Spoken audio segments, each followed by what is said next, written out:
Na karibu kwa mara nyingine tena mtazamaji wa The World News katika kipindi hiki cha ulimwengu wa siasa.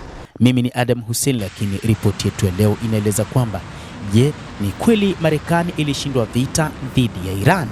Siku 106 baada ya kuanza hujuma za kijeshi za Marekani na Israel dhidi ya Iran, hatimaye Tehran na Washington zimefikia muafaka katika mfumo wa makubaliano ya kuhitimisha rasmi vita hivyo. Zaidi ya yote yaliyomo katika makubaliano hayo ambayo yanaonekana kama vile ni siri, ni matokeo yanayotoa changamoto kwa simulizi kuu ya washindi na walioshindwa katika mgogoro huu ambao haujawahi kutokea huko nyuma.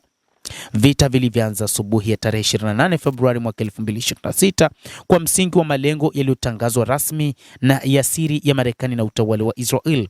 Halikuwa jambo dogo, bali ni mradi mkubwa uliokusudiwa kubadilisha mfumo unaotawala nchini Iran.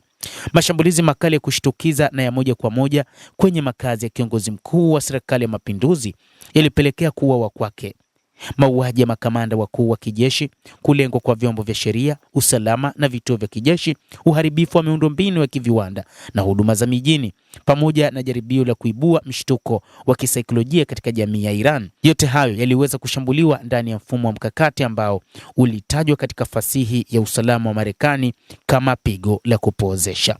Mkakati ambao lengo lake kuu lilikuwa ni kupindua utawala wa Jamhuri ya Kiislamu ya Iran au kwa uchache kuilazimisha Tehran isalimu amri na kukubali masharti ya Washington.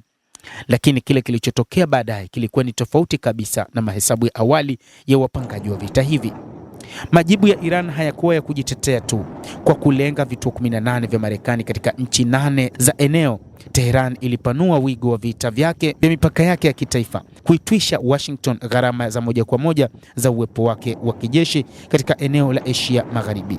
Muhimu zaidi ni kwamba Iran iliweza kudhibiti mlango wa bahari wa Hormuz na kufunga njia kuu ya usafiri wa nishati na kuitumbukiza dunia katika hali ya kuyumba kwa uchumi na hali ya wasiwasi na ukosefu wa utulivu, hali ambayo tayari wachambuzi wengi wa mambo hasa katika nchi za Magharibi walikuwa tayari wameonya kuhusiana nayo. Miaka kadhaa iliyopita, taasisi za utafiti kama vile Rand, Brookings na kituo cha mafunzo ya kimkakati na kimataifa zilisisitiza katika ripoti zao kwamba vita vyovyote vikubwa dhidi ya Iran vinaweza kusababisha usumbufu katika usafirishaji wa nishati, kupanda kwa bei ya mafuta, matatizo katika mzunguko wa usambazaji bidhaa kimataifa na kuibua mzozo wa kikanda. Sasa maonyo hayo yamethibitika kuwa ya kweli.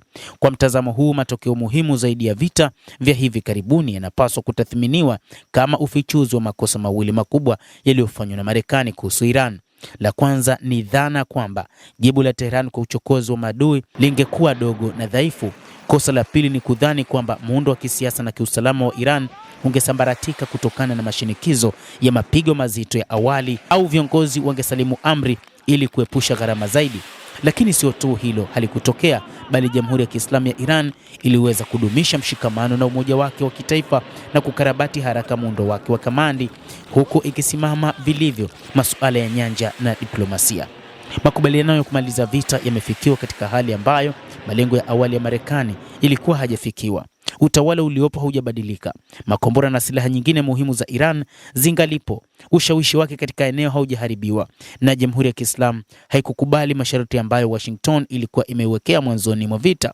Kinyume chake, Marekani imelazimika kukubali na kutia saini mapatano ambayo yanatambua uwepo wa kudumu wa Jamhuri ya Kiislamu ya Iran kama ukweli usiopingika. Takribani wahusika wakuu wote wa kimataifa, kuanzia nchi za kikanda hadi mataifa yenye nguvu ya Asia na serikali za Ulaya, wamekaribisha mapatano haya ya kumaliza vita, ukiachia mbali utawala wa Israel, moja kati ya wachochezi wanaotajwa katika vita hivi, na Iran ambao tangu mwanzo wa mgogoro ilikuwa imewekeza pakubwa kisiasa na kiusalama katika kuendeleza makabiliano na kuzidisha mashinikizo dhidi ya Iran.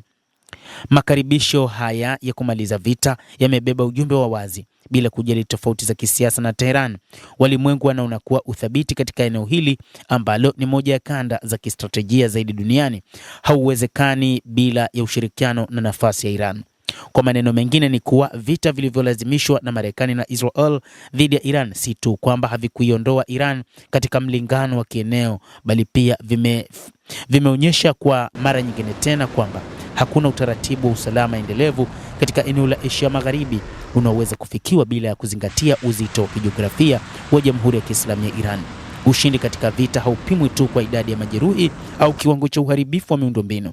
Katika fasihi ya taaluma ya kimkakati, mshindi wa kweli ni upande unaoweza kufikia malengo yake ya kisiasa na kuzuia upande mwingine kufikia malengo yake.